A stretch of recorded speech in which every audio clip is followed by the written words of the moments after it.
Barrett ले लीजिए सभी लोग, अपना निकाल कर रखिए। अपील, सीपीसी में अपील के जो प्रोविजंस हैं वो दो जगह हैं, एक सेक्शन में और एक ऑर्डर में। प्रोसीजर जो है वो ऑर्डर में 41 में बताया गया है और सेक्शन आप नोट डाउन करिए 96 to 99 विद ऑर्डर 41। 96 से लेकर 99 तक धारा, 96 से लेकर 99 तक और आदेश 41। ठीक है। अब देखिए यहाँ पर जो पहले हम लोगों को सेक्शंस देखना है। जैसे क्या होता है कि जब हम कोर्ट के पास किसी भी चीज के लिए जाते हैं, न्यायालय के समक्ष हम जाते हैं, तो अगर ये चीजें हो कि भाई एक बार जो डिसीजन हो चुका है उसे फिर न तो पलटा जा सकता है न बदला जा सकता है और वही आपके लिए अंतिम है। एक व्यक्ति ने, हो सकता है वो, चाहे वो जज हो, बायस्ड हो गया हो, या कोई फैक्ट से रिलेटेड कोई किसी चीज को समझने में गलती हुई हो, चूक हुई हो, कोई ऐसा क्वेश्चन जो विधि से रिलेटेड है, लॉ से संबंधित कोई प्रश्न है, वहां पर कोई दिक्कत हो, या कई बार ऐसा होता है कि कुछ ऐसी प्रक्रियाएं होती हैं या कुछ ऐसी चीजें होती हैं कि पूरी तरह जस्टिस मिल पाना कई बार ऐसा लगता है कि नहीं हुआ है। देन अगर ये प्रोसीजर नहीं होता कि आपके पास अपील का एक ऑप्शन है, तो डेफिनेटली जिसके साथ गलत हुआ उसे उस गलत के साथ रहना पड़ता। मतलब यहाँ अधिकारों के उल्लंघन पर जो उपचार, रेमेडी आपको मिलनी चाहिए, वो रेमेडी अगर नहीं मिलती है तो डेफिनेटली हम इक्विटी, जस्टिस और इन सब चीजों को प्रॉपर फुलफिल नहीं कर पाते हैं। इसीलिए यहाँ पर सिविल में जब सिविल सूट कोई भी होता है तो उसमें जो मूल आज्ञप्ति से अपील, मतलब अपील फ्रॉम ओरिजिनल डिक्री, जब आपकी कोई डिक्री आपको मिल चुकी है तो क्या हम उसके लिए अपील में जा सकते हैं? तो डेफिनेटली जा सकते हैं, है ना। तो यहाँ पर जो प्रोसीजर है, क्योंकि कई बार ऐसा होता है कि अगर हम लोग फेयर जस्टिस चाहते हैं तो फेयर जस्टिस में ये एक प्रोसेस होना चाहिए। आप सभी लोगों को पता होगा कि भाई कई बार अपील में दो बेंच होती है, बेंच में दो जजेस होते हैं, 5 होते हैं, ऐसे बेंच होती है। क्यों होती है? क्योंकि अगर कोई ऐसा मैटर है जिसे कि इस तरह से उसका जजमेंट इस तरह से दिया जाना चाहिए, उस पर्टिकुलर फैक्ट्स की या किसी क्वेश्चन ऑफ लॉ में इस तरह के डिसीजन की जरूरत है, तो इस तरह के प्रोसीजर को भी ऑप्ट किया जाता है। तो इसीलिए 96 से लेकर 99 में प्रॉपर प्रोविजंस दिए गए हैं और उसका जो प्रोसीजर है वो प्रोसीजर 41 में दिया है। इसलिए हम पहले सेक्शन से स्टार्ट करेंगे। देखिए 96 हमें क्या बोलता है कि भाई अपील क्या होती है, तो आप लोगों को शायद समझ में आया होगा, या फिर मैं एक बार फिर से आपको क्लियर करूं। जब हमें कोई ऑर्डर, डिक्री हो चुकी है, यहाँ स्पेसिफिक हम डिक्री की बात कर रहे हैं, जब किसी ऑर्डर पे भी इस तरह की चीजें एप्लीकेबल होती हैं, पर अभी हम यहाँ पर जैसे मूल डिक्री की अपील, तो जब हेलो, हाँ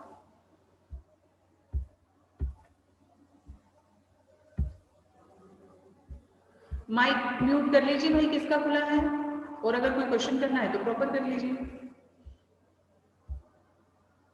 देखिए क्या होता है, जब आपकी, जैसे मान लीजिए कि कोई डिक्लेरेशन का सूट लगाया है ना, कि मैम आपकी वॉइस बहुत वॉइस नहीं आ रही ठीक से।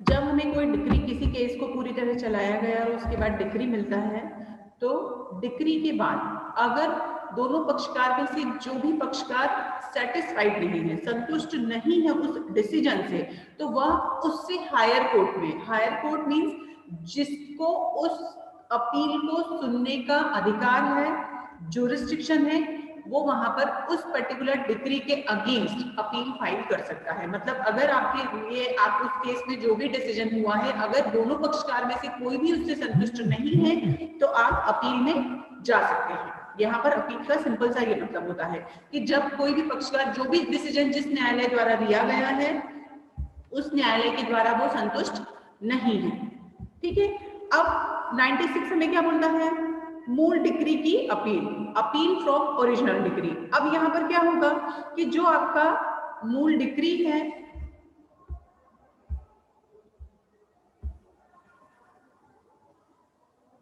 हाँ गणेश बोलो, क्या प्रॉब्लम है?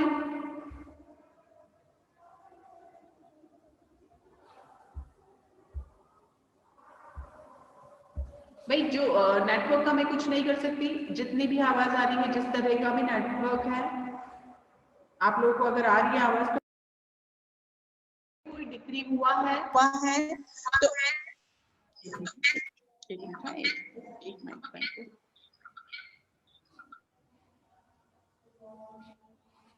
तो उस कंडीशन में यहाँ पर अरे क्यों रिपीट हो रहा है? एक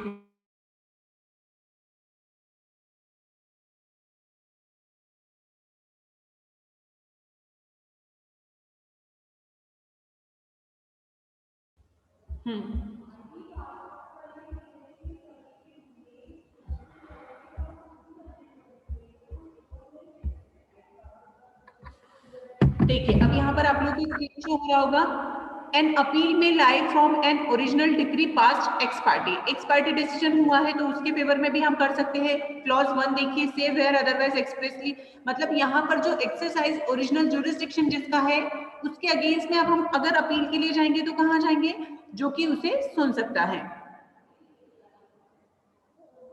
अगर किसी केस में, ये मैंने पहले भी आप लोगों को बताया है, no appeal shall lie from a decree passed by the court with the consent of parties. अब अगर मान लीजिए कि कोई, जैसे आप लोगों को याद हो तो मैंने कहा था कि कॉम्प्रोमाइज डिग्री होता है ना, जहां पर दोनों पक्षकार मिलकर किसी एक जगह कॉम्प्रोमाइज कर लेते हैं, एडजस्टमेंट कर लेते हैं और दोनों की कंसेंट से जब कोर्ट इस तरह का डिक्री पास करता है तो उसके बाद आप चाहें कि अब उसके लिए हम अपील लगाएं तो दिस इज नॉट पॉसिबल। क्यों?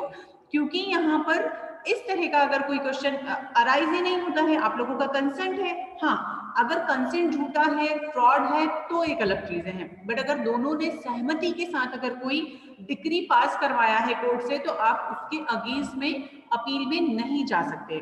देन 4 देखिए, no appeal shall lie except on a question of law from a decree in any suit of the nature cognizable by court or small causes when the amount or value of the subject matter of the original suit does not exceed 10,000 rupees। यहाँ पर चाहे वो summary court हो, जैसे कि small causes court होते हैं आपके, लघु न्यायालय जिसे कहा जाता है, और स्टार्टिंग में हम लोगों ने इसके बारे में पढ़ा भी था। लघु न्यायालय के द्वारा अगर कोई केस दिया गया है और उसमें अमाउंट जो आपका है वो 10,000 से ज्यादा का नहीं है तो हम यहाँ कोर्ट में अपील के लिए नहीं जाएंगे। और इसके पीछे जो रीजन है ये भी मैं आपको बता दूं कि अगर इतने छोटे छोटे केसेस के लिए अगर हम अपील में जाने लगे तो जो डिस्ट्रिक्ट कोर्ट का बर्डन है या जो आपके लोअर कोर्ट का बर्डन है वो बर्डन उठा के हम कहाँ डाल देंगे हैं, हायर कोर्ट पर। तो इसलिए यहाँ पर जो छोटे छोटे या ऐसे बिल्कुल जैसे बोलते हैं ना कि बहुत ज्यादा जिसमें आपको अफेक्ट नहीं हो रहा है, कि सामने वाले पार्टी को बहुत ज्यादा उसमें नुकसान नहीं हो रहा है, जैसे कि यहाँ एग्जांपल के तौर पे 10,000 रुपए, तो इससे ज्यादा का है तो आप अपील में जाएंगे, अदरवाइज नहीं। और सबसे खास चीज की इसमें जो क्षेत्राधिकार होता है, देखिए ओरिजिनल ज्यूरिसडिक्शन, जैसे कि ओरिजिनल डिग्री की अगर हम बात करें तो मूल क्षेत्राधिकार के प्रयोग कर जिसने किया है उन्हें ही, उससे हायर जो होगी उनको यहाँ पर इसे सुनने का राइट होगा।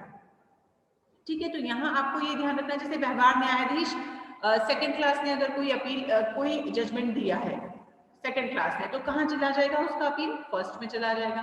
फर्स्ट ने अगर किया है तो कहाँ चला जाएगा, एडीजे को चला जाएगा, है ना। तो इस तरह से हायर अथॉरिटी को ही हमेशा अपील जाता है। कभी भी अपील सेम कोर्ट में फाइल नहीं होता है। सेम कोर्ट में क्या फाइल होता है, सिर्फ रिव्यू। अभी हम रिव्यू पढ़ेंगे आगे, याद रखिएगा इस चीज को।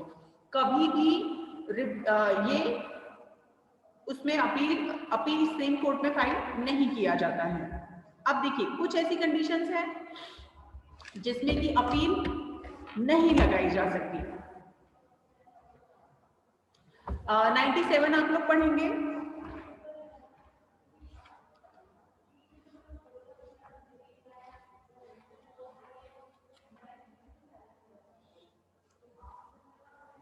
अब मान लीजिए कि कोई प्रीलिमिनरी डिग्री आपको मिली है, प्राइमरी डिग्री आपको मिला है, उसमें आपने कोई अपील नहीं किया है, देन आपके पास फाइनल डिग्री जब आता है तो यहाँ पर उसे फाइनल डिक्री मिलने के बाद अपील करने का राइट है। और इसी तरह decision where appeal heard by 2 or मोर जजेस। अब जैसे किसी अपील को 2 जजेस, जैसे मैंने कहा कि भाई बेंच होती है और उस बेंच के थ्रू अपील को सुना जाता है। तो जहां पर इस तरह की चीजें हैं, where an appeal is heard by a bench और 2 और मोर जजेस, the appeal shall be decided in accordance with the opinion of such जजेस और of the majority if any of such जजेस। यहाँ पर मेजॉरिटी मतलब जो उसमें बहुसंख्या जो होती है उसके आधार पर यहाँ पर अपील को निर्धारित किया जाएगा। जैसे मान लीजिए 5 लोगों की बैच है, 5 में से 3 लोग की सहमति किसी एक मत पर है और 2 लोगों की डिफरेंट पर है। अभी अपील का फेवर किसकी तरफ होगा? जो 3 लोग जैसा चाहते हैं वैसा।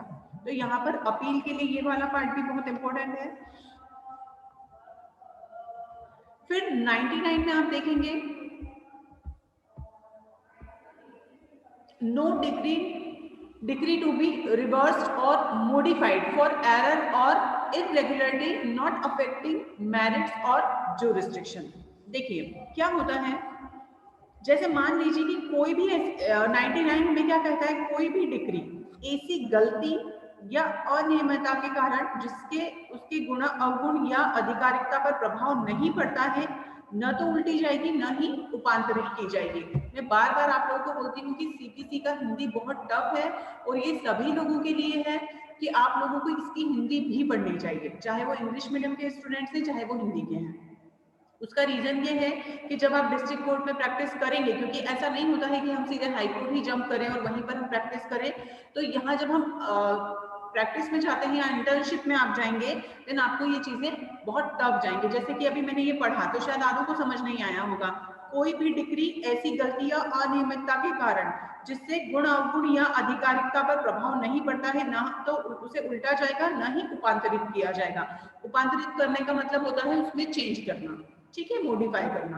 तो यहाँ पर ऐसे जो ये एकदम स्पेसिफिक जो हमारे लीगल वर्ड्स हैं हिंदी के, ये आप लोग सभी हाईलाइट करके नोट डाउन किया करें, क्योंकि आप लोग अगर देखें तो विधि शब्दावली करके एक डिक्शनरी आती है, उसमें आप देखेंगे लॉ के इतने सारे अलग अलग वर्ड्स हैं जिसको कि हम डे टू डे की लाइफ में नहीं सुनते हैं, तो आप लोगों को वो आनी चाहिए, चाहे वो हिंदी के हो चाहे वो इंग्लिश के हो, है ना।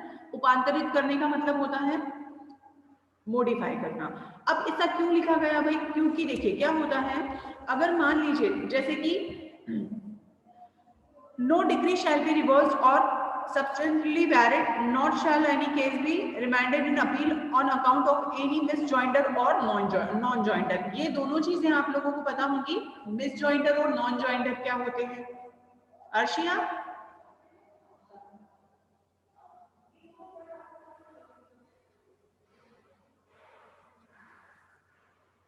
किरण,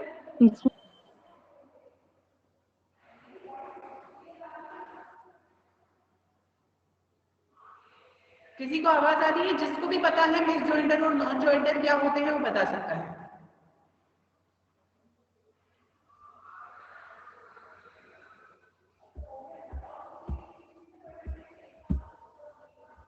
पराग,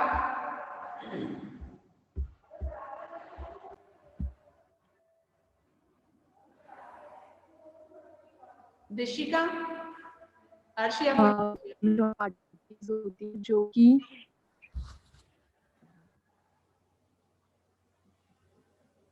पार्टीज होती हैं जो कि ना ही प्लेंटिव होते हैं ना ही डिफेंडेंट। तब हम ऐसे लोगों को केस में जोड़ लेते हैं जो उस केस का हिस्सा ही नहीं है ना। अब उस कंडीशन में अगर मान लीजिए कि आपने इस तरह से लोगों को ऐड कर लिया, तो उसे हिंदी में आप लोगों ने लिखा होगा, प्रवीण लिखा है ना, कुसंयोजन असंयोजन,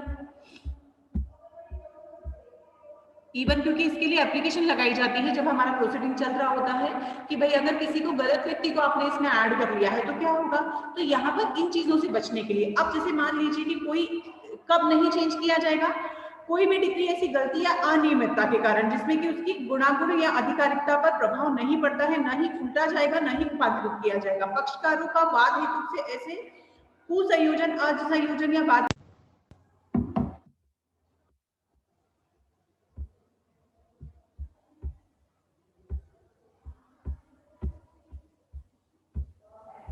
तो ऐसी कंडीशन में उन चीजों को चेंज नहीं किया जाएगा, है ना। और यही रीजन है कि जब हम अपील फाइल करते हैं तो आप यहाँ अपील में आपने क्या ग्राउंड्स रखे हैं ये आपको देखना जरूरी है। अब देखिए 99 तक हमने देखा कि क्या क्या चीजें हो सकती हैं। 96 हमें क्या बोलता है, अपील फ्रॉम ओरिजिनल डिक्री की धारा छंडू हमें ये बताती है कि जब भी आपको कोई डिक्री मिला है अगर वो अपील के योग्य है तो उसे आप अपील फाइल कर सकते हैं। किस कंडीशन में, कहाँ कहाँ, एक तो ओरिजिनल डिक्री में, फिर एक्स पार्टी में भी, और अगर कंसेंट से है तो नहीं होगा।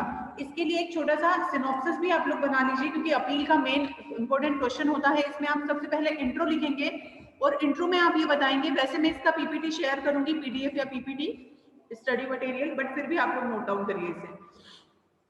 पहले आप इंट्रो लिखेंगे, देन मीनिंग, अपील का मीनिंग लिखेंगे इंट्रो के साथ। जैसे कि अपील को हम, अपील के प्रोविजन हमारे पास है, स्पेसिफिक तो आप आपके वर्ड्स में यहाँ डिफाइन कर सकते हैं जैसे मैंने स्टार्टिंग में किया। इस तरह से आप अपील का मीनिंग लिखेंगे। देन 96 से लेकर 99 तक के आप सेक्शन मेंशन करेंगे। उसी में एक ही कंडीशन आप बताएंगे कि कौन सी ऐसी कंडीशन है जिसमें अपील नहीं की जा सकती है। तो जैसे अभी हमने देखा कि अगर मान लीजिए कि आपकी, इसको आप एक अलग से भी मेंशन कर सकते हैं विद सेक्शन। 96 का 3 हमें बोलता है कि अगर कंसेंट से आपकी अपील की गई है तो आप वहां पर अपील फाइल नहीं, सॉरी, कंसेंट से आपको डिक्री मिला है तो आप अपील में नहीं जाएंगे, या फिर 10,000 से कम का मैटर है तो नहीं जाएंगे, या फिर अगर मान लीजिए कि किसी पर्सन का, किसी व्यक्ति के साथ इस तरह का कोई एग्रीमेंट हुआ है कि आफ्टर द डिसीजन या आफ्टर द डिक्री आप अपील में नहीं जाएंगे, तो इस तरह का एग्रीमेंट भी अगर उस केस के दौरान हो चुका है तो भी यहाँ डिक्री के बाद अपील नहीं की जा सकती। इसी तरह जो आपकी स्मॉल कॉजेस कोर्ट्स हैं उसके द्वारा दिया हुआ डिक्री, उसके अगेंस्ट आप अपील में नहीं जा सकते। पर जहां पर अगर कोई कंसेंट है, इसके साथ एक केस लिख लीजिए, इलाहाबाद का एक केस है। मान लीजिए कि 96(3) में कंसेंट था, बट वो कंसेंट कैसे लिया गया, या तो फ्रॉड से, या मिस रिप्रेजेंटेशन से, या मिस्टेक से। अगर वो लिया गया है तो उसके बाद उसके लिए आप अलग से सूट उस स्वतंत्रवाद द्वारा रद्द किया जा सकेगा, आप उसको अलग से फ्रेश सूट फाइल कर सकते हैं, है ना। और इसी के साथ अब एक और चीज इसमें आप मेंशन करेंगे अकॉर्डिंग टू नोट्स, मतलब सिनॉप्सिस जो आप बना रहे हैं उसमें एक और चीज नोट कर लीजिए, हु आर एलिजिबल पर्सन, कौन हो सकते हैं वो जो कि अपील में आ सकते हैं। बहुत बेसिक क्वेश्चन है ये मेरा, बट आप लोगों को सबको यहाँ रिकॉल होना चाहिए ये चीज कि कौन आ सकता है भाई। सबसे पहले तो डिक्री होल्डर, अभी डिक्री होल्डर नहीं है, देन एलआर्स भी नहीं है तो एलिजिबल पर्सन, है ना।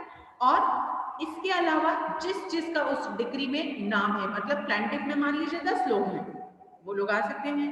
अब वो 10 में से कोई भी नहीं है तो उनके एलआर्स आ जाएंगे, एलआर्स भी नहीं है तो जो भी एलिजिबल पर्सन होगा जो कि उसमें अपीयर हो सकता है वो अपील में आ सकता है, ठीक है। इसमें केस का नाम लिखिए, मेडी शनालाल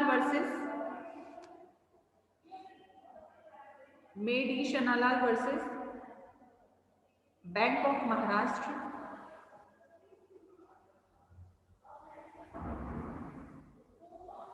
(1989). ये होता है एक्स पार्टी डिसीजन के लिए कि क्या एक्स पार्टी डिसीजन के अगेंस्ट केस फाइल किया जा, अपील फाइल की जा सकती है। इस केस में इस चीज को पुख्ता किया गया था कि हाँ इस तरह की अपील की जा सकती है।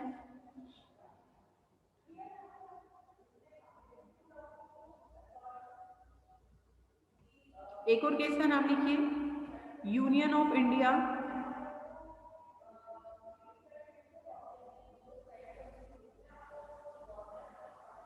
वर्सेस पूरनचंद,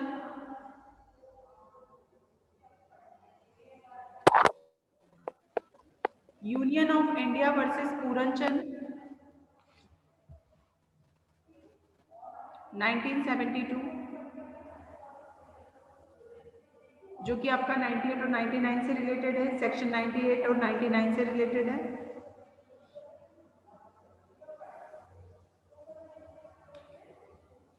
फिर एक और केस इसमें लिखिएगा, पहले देखिए एक चीज समझिए पहले तो, कि अगर मान लीजिए कि कोई अपील में आपने इस तरह के ग्राउंड्स उठाए हैं, अपील में ग्राउंड्स क्या लिए जाते हैं, चलिए पहले ये वाला भी डिस्कस कर ले। देखिए क्या होता है, जहां पर पक्षकार को ऐसा लगता है कि पर्टिकुलर किस जब हम इश्यूज बनाते हैं उस इशू में उस प्लीडिंग मतलब आपका जो प्रॉपर जो केस है दोनों पक्षकारों का, उन दोनों को आने के बाद ही इश्यूज बनाए जाते हैं। जब इश्यूज बना लिए जाते हैं तो ओवरऑल उन सारी चीजों को देखा जाता है जो कि उससे जुड़ी हुई है, मतलब सारे के सारे फैक्ट्स को देखा जाता है, उसके बाद इश्यूज बनाए जाते हैं। अब जब इश्यूज बना लिए गए हैं तो ऑलमोस्ट यहाँ सारी चीजें आपकी मेंशन कर दी गई हैं। अगर कोई इशू ऐसा है जो बनाया जाना चाहिए और आपने नहीं, कोर्ट ने नहीं बनाया है, तो यहाँ पक्षकार उस समय उसे ऐड करने के लिए अपनी तरफ से एक एप्लीकेशन भी फाइल कर सकते हैं, ठीक है। उस टाइम पर भी आपने नहीं किया। अब अगर आपको ऐसा लगता है कि भाई कोई मेजर मिस्टेक हो गया है, कोई क्वेश्चन ऑफ लॉ है या कोई फैक्ट्स का ऐसा प्रश्न है जहां पर कि आपके साथ किसी भी तरह का न्याय नहीं हुआ है, उस आधार को लेकर आप अपील में जाते हैं, है ना। जब भी कोई पक्षकार अपील में जाता है तो कब, जब उस पूरे केस को सुने जाने के बाद, क्योंकि अगर वहीं कोई प्रॉब्लम होता तो आप उसी तक समय, क्योंकि आपके पास सिविल में कई सारी ऐसी स्टेजेस होती हैं जहां पर आप आपके केस को बहुत पुख्ता करने के लिए आप एप्लीकेशन फाइल कर सकते हैं। जैसे मैंने कहा कि मुझे लगा कि भाई कोर्ट ने इश्यूज ठीक से नहीं बनाए, मैंने यहाँ एक एप्लीकेशन लगा दी, मुझे एट द मोमेंट इस एग्जामिनेशन चल रहा है विटनेस का, मुझे ऐसा लगा कि यहाँ एक और विटनेस की गवाही होनी चाहिए, अगर मैंने उसे खड़ा किया एप्लीकेशन के साथ कोर्ट उसे एक्सेप्ट कर लेगा। बट इस तरह के कई सारी एप्लीकेशन के साथ भी अगर आपका केस प्रॉपर नहीं चला और आपको जस्टिस नहीं मिला तो उस कंडीशन में आप यहाँ अपील में जाएंगे, ठीक है। अब आप आ जाइए ऑर्डर 41 पर। सेकंड अपील हम बाद में पढ़ेंगे, पहले आप 41 के साथ इसे पूरा पढ़ लीजिए।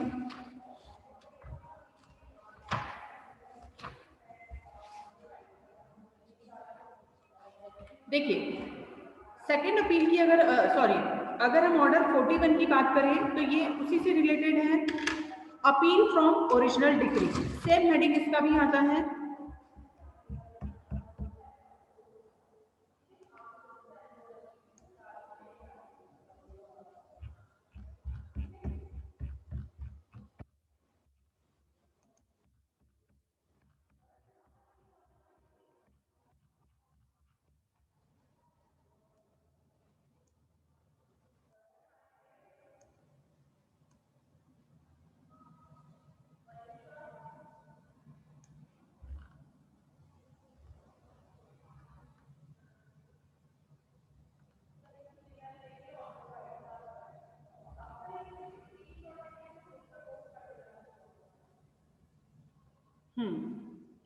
Order 41 appeals from original degree. अब रूल फर्स्ट क्या है इसका, form of appeal what to accompany memorandum, क्या क्या अपील के साथ लगाया जाएगा ये। अब देखिए जैसे अब और शायद समझ में आप तक तो कई बार आ चुका होगा कि धाराएं क्या कहती हैं और आदेश क्या कहते हैं, अभी क्लियर है ना। अभी हमने जैसे देखा कि जनरल प्रोविजंस हमें पता चले धाराओं में 96, 97, 98, 99 में कि भाई इस तरह का प्रोसीजर होना चाहिए। अभी उसे इंप्लीमेंट कहाँ किया गया, उसे किया गया 41 में, है ना। देखिए अब अपील के बारे में हमने पढ़ लिया कि भाई अपील लगाई जा सकती है, किस में लगाई जा सकती है, किस में नहीं लगाई जा सकती, वो हमने सेक्शंस में पढ़ लिया। अब अगर हम बात करते हैं कि भाई अपील होगी क्या, कैसे लगाई जाएगी, क्या फॉर्म होगा, क्या मेमोरेंडम होगा, क्या क्या चीजें उसमें हमें शामिल करनी है, ये सारा प्रोसीजर, प्रॉपर प्रोसीजर, मतलब एडवोकेसी के लिए अगर मैं बात करूं तो प्रॉपर ये आपको काम आता है कि हाँ अब क्या होगा भाई, तो every appeal shall be preferred in the form of memorandum signed by the appellant or his pleader। ये कंपलसरी है कि जिसने अपील फाइल करनी है वह व्यक्ति अपील के लिए सिग्नेचर करेगा विद प्लीडर, है ना। उसके प्लीडर के सिग्नेचर होने चाहिए, एप्लीकेंट की खुद के भी होने चाहिए। और जब हम किसी केस में अपील फाइल करते हैं तो अब यहाँ पर आप प्लांटिफ नहीं होकर अपीलेंट हो जाते हैं, है ना। और सामने वाला जो प्लांटिफ डिपेंडेंट होता है वो रिस्पोंडेंट हो जाएगा। अब सबसे खास चीज की कंटेंट्स ऑफ मेमोरेंडम, क्या क्या चीजें उसमें होंगी। यहां पर जो फॉर्म ऑफ अपील है या मेमोरेंडम है, क्या हम डिक्री की कॉपी के बगैर या जजमेंट की कॉपी के बगैर अपील में जा सकते हैं, इज इट पॉसिबल? नो। जब आपके पास डिक्री या जजमेंट आ चुका है तो उसकी कॉपी आपको यहाँ लगानी है और उसके साथ आप अपील लगाएंगे, है ना। जैसे कि कंटेंट्स ऑफ मेमोरेंडम, क्या क्या होगा, उस डिक्री की अपील की जाती है तो वहां पर उसके साथ क्या क्या होंगे, प्रॉपर शीर्षक आप डालेंगे, आपका क्या क्या आधार है वो सारे डालेंगे, और जहां पर अपील रिकवरी के लिए है वहां पर उसके एग्जीक्यूशन के में किसी भी आदेश के विरुद्ध है, वहां पर अगर कोर्ट को ऐसा लगता है कि उस पर्टिकुलर अमाउंट के लिए कोई सिक्योरिटी देना चाहिए तो न्यायालय इस तरह का भी ऑर्डर कर सकता है। तो यहाँ जिस तरह से आपका केस फाइल होता है, जैसे कि मान लीजिए सभी को याद होगा क्लाइंट के बारे में हमने पढ़ा था ऑर्डर 7 में, तो जब हम क्लाइंट फाइल करते हैं तो उसका क्या प्रोसीजर होता है, वादी प्रतिवादी का नाम, उसका शीर्षक, उसके पते, जितनी भी चीजें आपके सिंपल से केस में होती हैं, नॉर्मल एक सिविल सूट में होती हैं, वो सारी चीजें एज इट इज प्रोसीजर रहता है। आपको यहाँ उन सब चीजों में सिर्फ यहाँ अपीलार्थी और आवेदनकर्ता इस तरह की चीजें बदल जाती हैं। साथ ही आपको यहाँ पर जो अपील आपका हो चुका है उसकी कॉपी आपको लगानी होती है। अगर रिकवरी के मैटर्स हैं उसमें कोर्ट को जिस भी तरह का डिसीजन देने का अगर लगता है कि क्या धन का जो संदाय है या मनी रिकवरी है, तो उसके लिए अगर कोर्ट को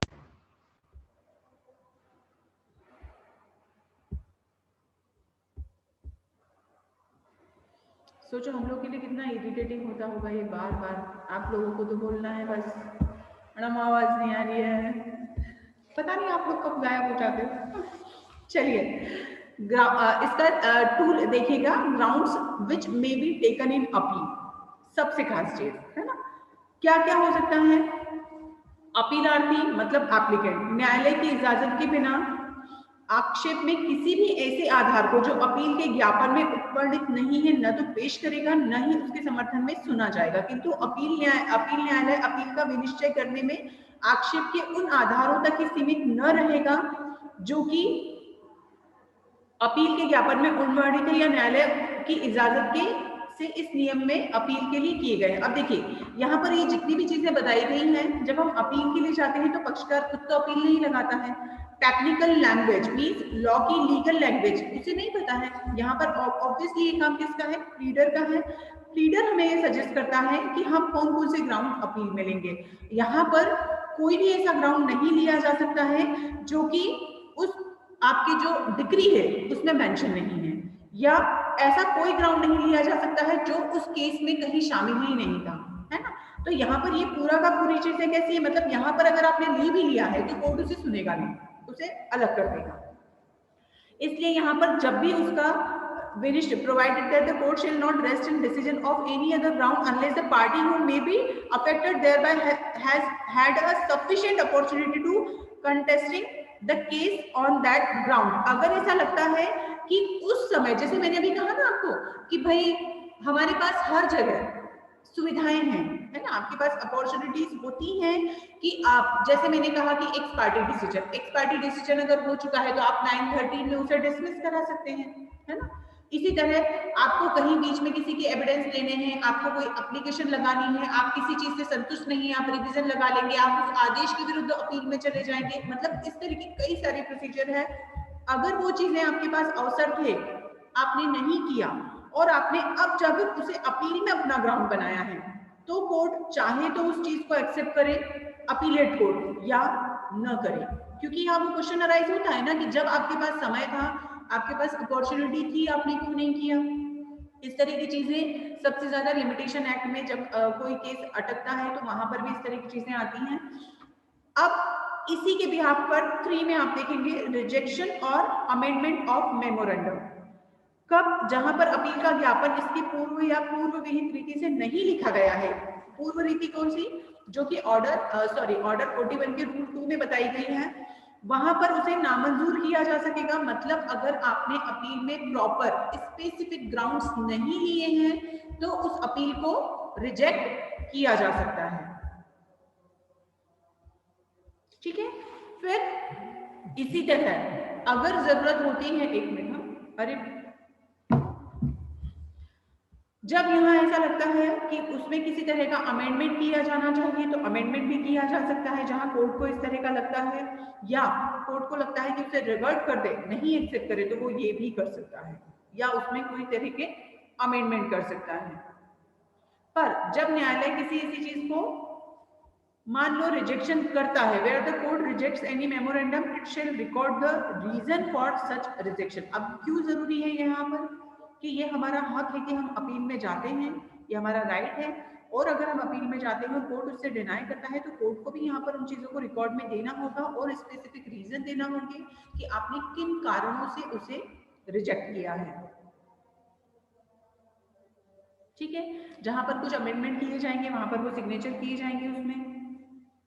3A आपको बताता है application for condonation of delay. कई बार ऐसा होता है कि अपील का, जैसे मैंने अभी कहा आपको, अभी मैंने कहा था ना कि कई बार ऐसा होता है when an appeal is presented after the expiry of the period of limitation specified therefore। अभी 2 मिनट पहले ही मैंने कहा था कि सबसे ज्यादा चीजें यहाँ आती हैं कि आपका लिमिट निकल चुका है और उस लिमिटेशन निकलने के बाद आपने कोई अपील फाइल की है, तो उसके साथ क्या होगा, एक आप एफिडेविट लगाएंगे। इवन उसके साथ कई बार होता है कि लिमिटेशन एक्ट का जो लिमिटेशन एक्ट में पर्टिकुलर चीजें मेंशन की गई हैं उसके अकॉर्डिंग आप एक एप्लीकेशन लगाएंगे, एफिडेविट लगाएंगे, और फिर अगर कोर्ट को ऐसा लगता है कि हाँ स्पेसिफिक रीजन थे, पर्याप्त रीजन थे उस चीज को ले लेने, मतलब डिले होने के पीछे जेन्युइन रीजन थे, तो वो उसे एक्सेप्ट कर लेगा। इसी तरह 4 हमें बताता है one of the several plaintiff or dependent may obtain reversal of whole degree where it proceed on ground common to all. जहां कई वादी और प्रतिवादी हैं में से एक पूरी डिग्री को उल्टवा सकेंगे, वहां ऐसे आधार पर दी गई उन सभी के लिए सामान्य है। जहां पर कि कोई आधार चेंज हो गए तो वो कभी कैसे क्या होगा, सिंपल सा मतलब है इसका कि अगर कोई ऐसे चेंजेस हुए हैं तो वो सभी के लिए एज इट इज एप्लीकेबल होंगे।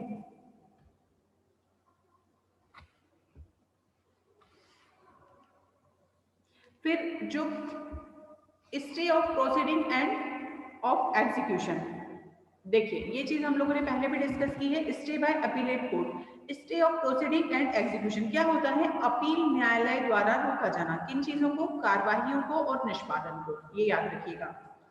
Stay of proceeding and execution, appeal का प्रभाव जिस डिग्री या आदेश की अपील में की गई है उससे अधीन कार्यवाहियों को रोकना ही नहीं, किंतु अपील न्यायालय आदेश दे तो कार्यवाहियां रोकी जा सके, है ना। केवल इस कारण से डिग्री में अपील की गई है कि डिग्री का निष्पादन नहीं हो जाएगा, किंतु अपील न्यायालय ऐसी डिग्री के निष्पादन रोके जाने के लिए आदेश पर्याप्त हेतु से दे सकेगा। पढ़ लीजिए सभी लोग इसे इंग्लिश में, आप लोगों को समझ आ जाएगा। हम लोगों ने पहले भी एग्जीक्यूशन के टाइम पर मैंने आपको क्लियर कहा था कि अगर किसी चीज का एग्जीक्यूशन लगाया है और साथ ही उसकी सामने वाली पार्टी ने अपील लगा दी और उसके अपील में कोर्ट से ये ऑर्डर ले लिया है कि अभी इसको एग्जीक्यूशन को स्टे कर दिया जाए, तो यहाँ कोर्ट इस तरह का ऑर्डर कर सकता है। और इसी तरह stay by court which pass the degree, same चीज होगी। 5 का 2 आप देखेंगे, ये इंपॉर्टेंट चैप्टर है पूरा का पूरा, इसके सारे रूल्स आपको पढ़ने हैं, है ना। Stay by court which pass the degree, तो डेफिनेटली यहाँ पर उनको भी राइट है जिसने कि इस तरह का डिग्री पास किया है। और इसी के साथ security in case of order for execution of degree appellate form, degree के निष्पादन के लिए आदेश की दशा में प्रतिभूति लेना, गारंटी लेना, ठीक है। तो यहाँ पर कुछ ऐसी चीजें हैं। क्या टाइम हो गया है? भाई आगे कंटिन्यू करें, लेक्चर मेरा ही है वैसे इसके बाद 10 मिनट बाद, मतलब डिपेंड करता है